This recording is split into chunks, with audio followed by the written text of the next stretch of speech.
Un instant, j'étais l'épine dorsale silencieuse d'un déploiement à 300 millions de dollars. Je contrôlais les licences, validais la conformité et m'assurais que chaque contrat reposait sur des bases solides. L'instant d'après, le VP a ricané en disant que je n'étais qu'un poids mort administratif et a ordonné à la sécurité de désactiver mon badge sur le champ, sous les rires des dirigeants. Ce qu'aucun d'eux n'imaginait, c'est que sans ma signature chiffrée, chacun des contrats qu'ils fêtaient était déjà condamné à l'effondrement.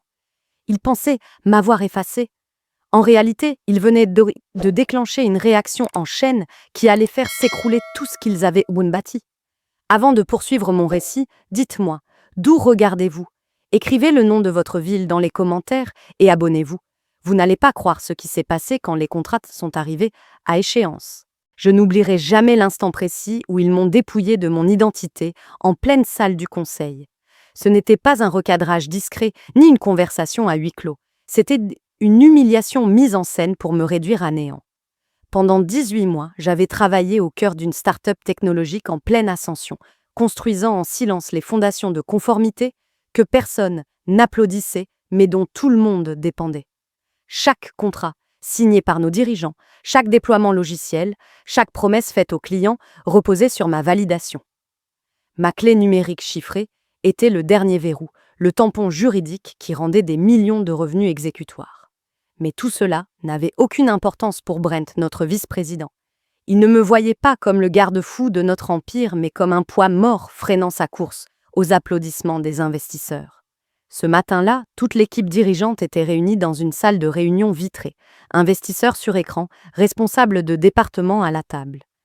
J'étais là uniquement parce que mon rôle exigeait de certifier un nouveau contrat de licence de 300 millions de dollars. Ma signature en était la clé. J'avais ma tablette prête, mes notes de conformité en main, prête à confirmer ce que j'avais signalé depuis des semaines.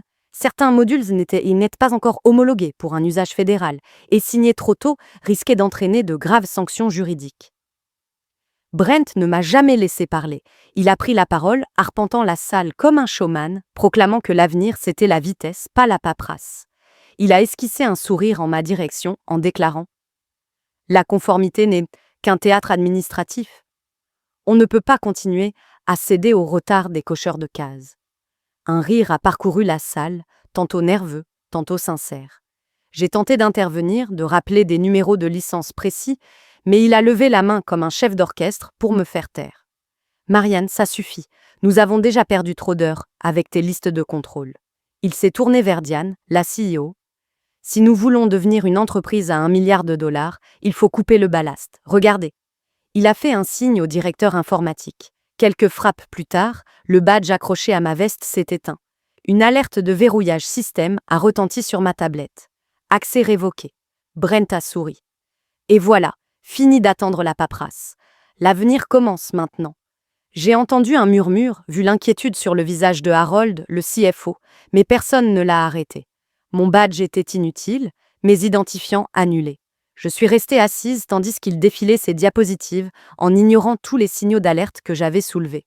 La Newshost présentait l'efficacité comme un coup de génie, me traitant comme si j'étais invisible. La sécurité se tenait près de la porte, comme si j'étais une menace. Je suis restée immobile, mains croisées, le cœur battant mais brûlant. Autour de moi, les regards se détournaient. À cet instant, je n'étais plus une responsable protégeant la légalité. J'étais un exemple, humilié pour avoir insisté sur des règles invisibles. Ils pensaient m'avoir réduite au silence pour toujours. En réalité, ils venaient d'enclencher un compte à rebours qu'ils ne voyaient pas, mais que j'entendais déjà résonner plus fort chaque seconde.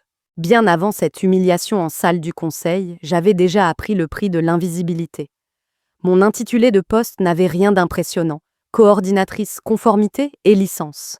Mais derrière ces mots ternes se cachait l'ossature entière de notre activité. C'était moi qui relisais chaque ligne des contrats de fournisseurs, qui vérifiais dans les bases fédérales les autorisations de licence, qui signalait les écarts avant qu'ils ne se transforment en amende à plusieurs millions. Pendant que Brent brillait sur scène avec ses buzzwords et ses graphiques lustrés pour séduire les investisseurs, j'étais en arrière-plan à construire les murs qui empêchaient les régulateurs de nous étrangler. Je connaissais par cœur chaque date d'expiration de licence, chaque clause conditionnelle enfouie dans les accords fournisseurs, chaque juridiction exigeant une certification trimestrielle. Rien de tout cela ne faisait les gros titres en interne. Mes rapports étaient longs, mes notes techniques et mes victoires invisibles parce qu'elles empêchaient des désastres au lieu de créer des feux d'artifice. Mais des désastres évités restent des désastres qui ont existé, même si personne d'autre ne le voit. Je passais mes nuits à compiler des tableaux de bord de conformité que personne ne lisait, à traduire le jargon juridique en puces que les dirigeants parcouraient en diagonale, les qualifiant de bruit de fond. Ils mesuraient le succès à la vitesse de lancement et à la croissance trimestrielle. Moi, je mesurais la survie par le nombre de sanctions évitées, par le nombre de contrats restant exécutoires. Et pourtant, parce que mon travail était silencieux et technique, je suis devenue la cible la plus facile. Les gens comme Brent vivaient de visibilité, moments flamboyants, applaudissements en réunion, contrats annoncés au champagne. Mes victoires n'étaient rien d'autre que l'absence de chaos, le silence des régulateurs, le ronronnement régulier des systèmes. L'ironie était brutale, ce qui me rendait oubliable était aussi ce qui maintenait leur empire debout. Je continuais pourtant, archivant tout dans notre coffre de conformité, intégrant des garde-fous dans le système de signature qui nécessitait ma clé chiffrée.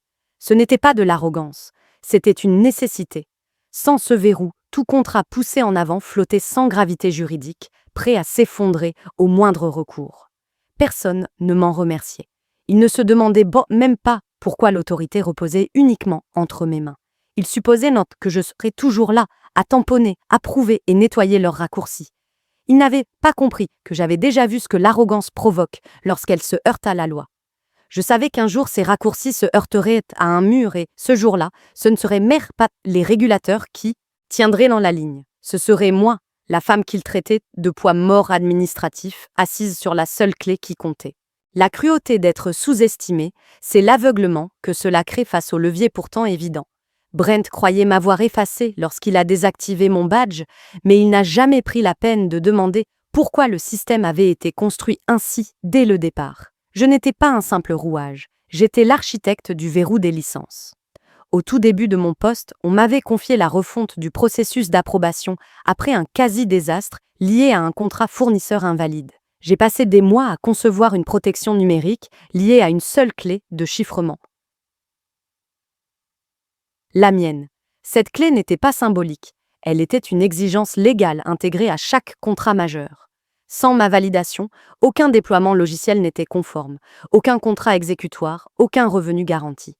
Les dirigeants avaient à hocher la tête quand j'avais présenté ce cadre des années plus tôt, trop distrait pour comprendre ce qu'ils validaient. Ils voulaient l'apparence de la sécurité sans en saisir la mécanique. Ils ont signé mon autorité sans jamais revenir sur les petites lignes. Brent n'avait pas remarqué que ma signature n'était pas optionnelle. Elle était la condition qui transformait les accords en loi. Au moment où il s'est moqué de moi devant le conseil, des dizaines de contrats comportaient déjà des clauses mentionnant ma certification. Ce langage n'était pas négociable. Il était inscrit dans les termes fournisseurs, les polices d'assurance, jusqu'aux déclarations gouvernementales. Sans moi, les chiffres dont il se vantait n'étaient que des mirages, des illusions fragiles, prêtes à s'effondrer au premier test. Je n'ai jamais exhibé ce pouvoir. Je ne l'ai jamais utilisé pour ralentir les projets ni marquer des points. Mais il était là, silencieux et absolu, tissé dans chaque accord qu'ils brandissaient comme preuve de leur génie. Brent pensait que mon absence était une victoire. Il ne voyait pas qu'il accélérait droit vers le précipice. Plus il se vantait, plus il s'y précipitait. Et l'ironie était exquise. La clé qu'il croyait inutile était la seule barrière entre son empire et l'effondrement total. Je n'avais pas besoin de comploter, ni de chuchoter aux régulateurs, ni de divulguer des documents. Tout ce que j'avais à faire, c'était rien. Aucune signature, aucune approbation, aucun verrou tourné. Mon levier n'était pas bruyant, mais il était définitif, et bientôt le silence rugirait, plus fort que tous ses discours. Une fois que j'ai été évincé, Brent n'a pas perdu une seconde pour exhiber son arrogance devant tous ceux qui comptaient. Il paradait en réunion avec les investisseurs et les chefs de département, vendant son récit. La conformité avait toujours été un frein, un poids sur l'innovation, et maintenant qu'il avait coupé le ballast, l'entreprise pouvait enfin décoller. Il se vantait d'accélérer le déploiement de 300 millions de dollars de 3 mois complets, promettant des pics de revenus qui faisaient hocher la tête avec avidité. En se penchant sur la table, souriant à Diane, la CEO, il a déclaré Voici l'ère de la vitesse. La conformité ne signe pas des contrats, c'est la vision qui le fait. Les investisseurs ont applaudi. Diane lui a lancé un regard prudent, mais n'a rien dit.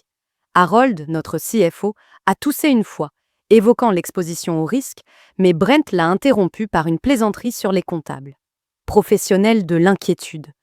Je suis restée silencieuse au bout de la table, un fantôme qu'il faisait semblant d'ignorer. La semaine suivante, la bravade de Brent est devenue action. Il a ordonné aux équipes de signer avec de grands clients, avançant sans ma validation. Il traitait l'absence de certification comme une case vide qu'un stagiaire pourrait cocher plus tard.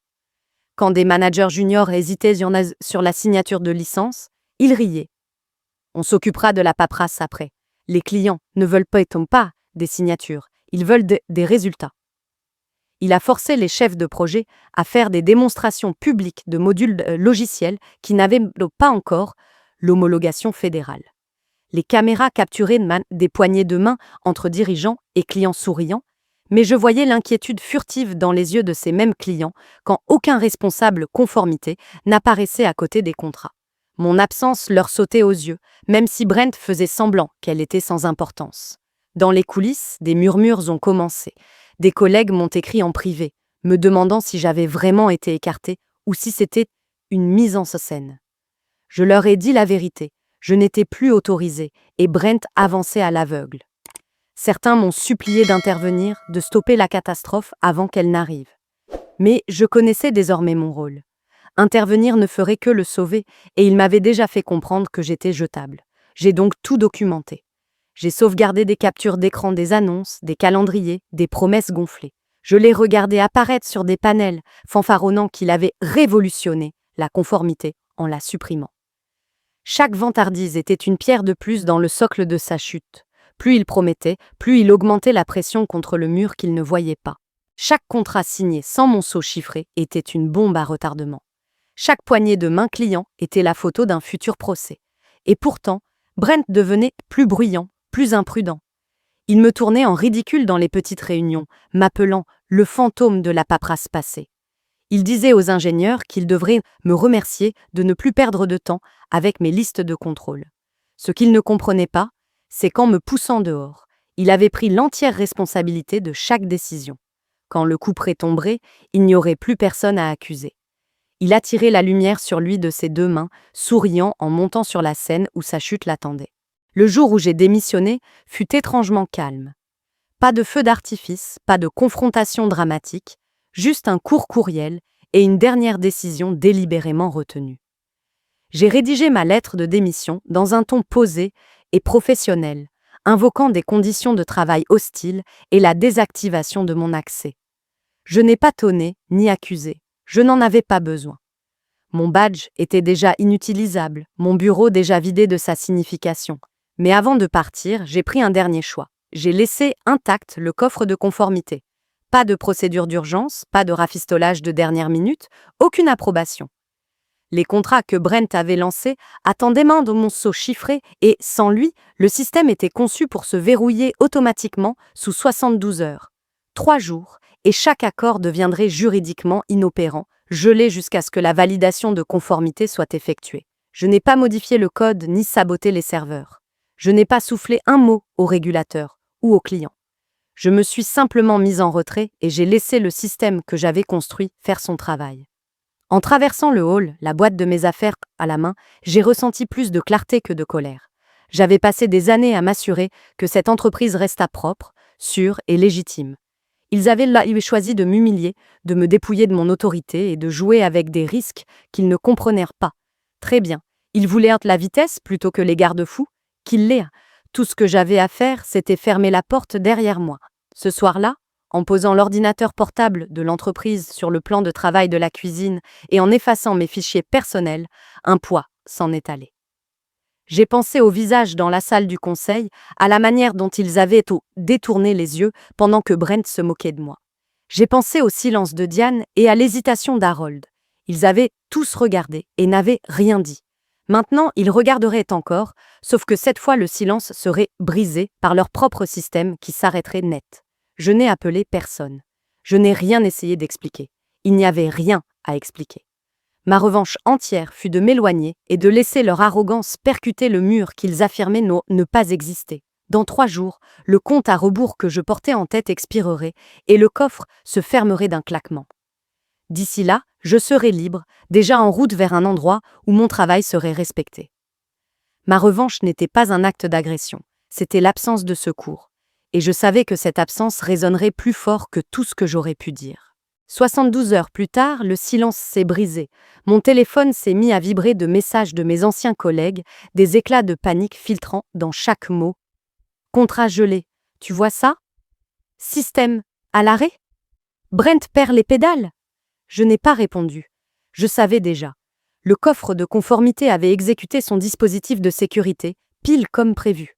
Tous les accords signés sans ma clé de chiffrement avaient été immédiatement déclarés invalides, automatiquement bloqués pour toute reconnaissance de revenus et placés en attente jusqu'à l'intervention d'un responsable, conformité autorisée. Mais bien sûr, j'étais la seule à détenir cette autorisation, et j'étais partie. En une nuit, les 300 millions de dollars de contrats projetés s'étaient volatilisés dans un vide juridique, laissant la finance incapable d'enregistrer des revenus, les opérations incapables d'avancer et les clients découvrir que les poignées de main et les démonstrations de Brent n'avaient aucune valeur légale. Le chaos n'arrive pas comme un coup de tonnerre, il se déverse en cascade. D'abord les emails paniqués des chefs de projet incapables de déployer, puis les appels alarmés des clients demandant pourquoi leurs accès n'étaient pas activés. En quelques heures, les investisseurs ont appris le gel et l'action a commencé à vaciller. Un ami de la compta m'a raconté que Diane avait convoqué une réunion d'urgence où Brent prétendait à un bug technique. Mais le directeur IT, blême et transpirant, a expliqué que le système fonctionnait exactement comme prévu. Sans ma clé, rien ne pouvait avancer. Harold, le CFO qui avait jadis tenté de me défendre, a posé la seule question qui comptait. Qui a validé l'exclusion de Marianne, si elle était la clé de voûte? Le silence a glacé la salle. Brent, qui avait bâti toute son image en se moquant de moi, s'est retrouvé dans la lumière qu'il réclamait. Il a bredouillé sur l'efficacité, l'audace, le besoin d'aller vite. Mais plus rien de tout cela n'avait d'importance. Les clients menaçaient de poursuites pour retard, les concurrents murmuraient à leurs oreilles, et les régulateurs cernaient déjà, alertés par la panne soudaine. Pendant ce temps, j'étais assise dans une autre salle de conseil, à l'autre bout de la ville, serrant la main des fondateurs d'une entreprise rivale qui me courtisait depuis des mois. Ils m'ont proposé le poste de directrice conformité, une autonomie totale et un salaire qui reléguait mon ancien revenu à une note de bas de page. Surtout, ils respectaient ce que Brent avait qualifié de « fardeau ». Ils savaient que dans un secteur où un contrat peut s'écrouler pour une case oubliée, la conformité n'était pas un obstacle, c'était la survie. J'ai signé sans hésiter, entrant dans un rôle qui reconnaissait enfin la valeur de ce que j'avais construit. Pendant ce temps, l'effondrement de mon ancienne entreprise s'accélérait. Des clients comme Anderson Textiles et Clearwater Manufacturing, déjà inquiets du bluff de Brent, ont sauté du navire en quelques jours. Ils n'avaient pas besoin que je les appelle. Ils sont venus d'eux-mêmes, me demandant si ma nouvelle société pouvait reprendre leur compte avec le sérieux qu'ils recherchaient. Je n'ai rien débauché. Je n'en avais pas besoin. La confiance est portable et elle m'a suivi. Brent a tenté de colmater les brèches, parlant d'erreurs techniques, minimisant l'importance de la conformité. Mais les clients n'étaient pas dupes. Ils savaient que sans ma signature, leur contrat n'avait aucune valeur. Les investisseurs ont retiré leurs fonds. Les procès se sont empilés sur le pas de la porte. Diane, jadis silencieuse lors de mon humiliation, s'est mise à prendre ses distances. Des rumeurs ont circulé que le conseil envisageait d'écarter Brent, mais c'était trop tard. Les dégâts étaient irréversibles. Le moment le plus surréaliste est venu 2 semaines plus tard, quand Diane m'a appelée elle-même.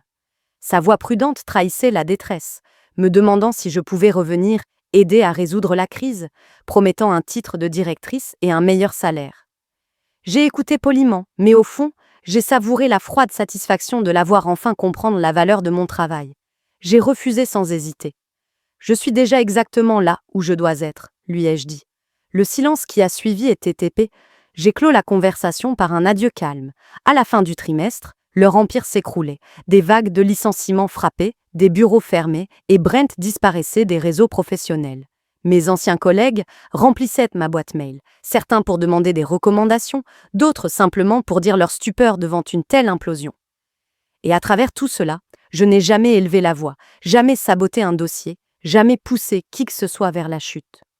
Le système avait fait le travail et Brent avait écrit sa propre fin le jour où il avait pensé que la conformité n'était que de la paperasse. De l'extérieur, je n'ai ressenti ni jubilation ni rancune, seulement une clarté absolue. Il m'avait humilié pour prouver un point.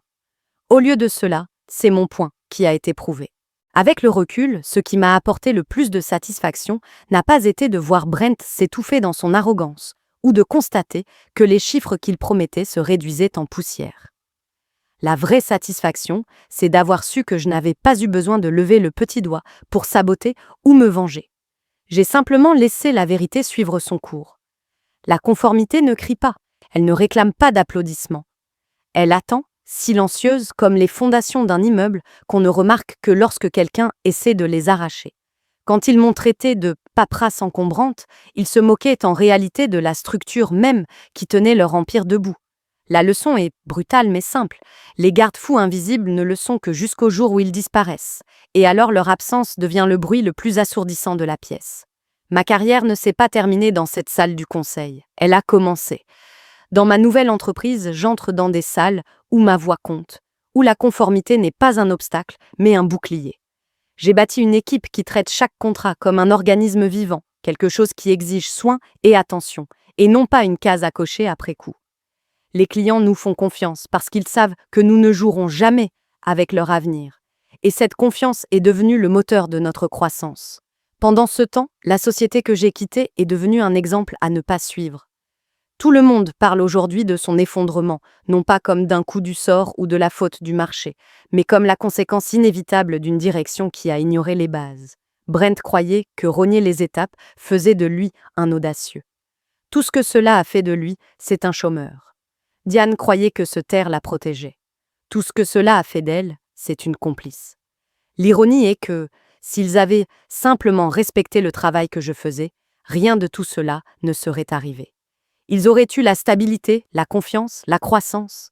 À la place, ils ont choisi la vitesse et le spectacle, et ils ont récolté le désastre. Mon histoire ne parle pas de vengeance au sens où on l'imagine, avec des intrigues et des confrontations théâtrales. Elle parle de redirection, de laisser l'arrogance rencontrer sa propre conséquence. La meilleure revanche, ce n'est pas de détruire quelqu'un, c'est de refuser de le sauver quand il se détruit lui-même.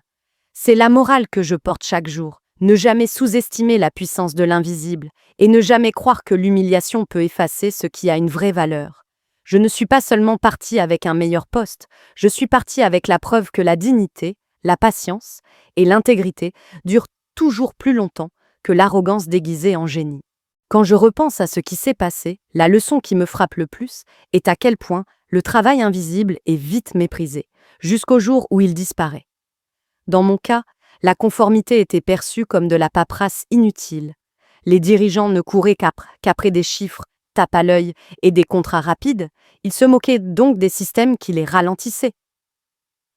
Mais ce qu'ils n'ont jamais compris, c'est que les garde-fous invisibles sont la colonne vertébrale de la stabilité.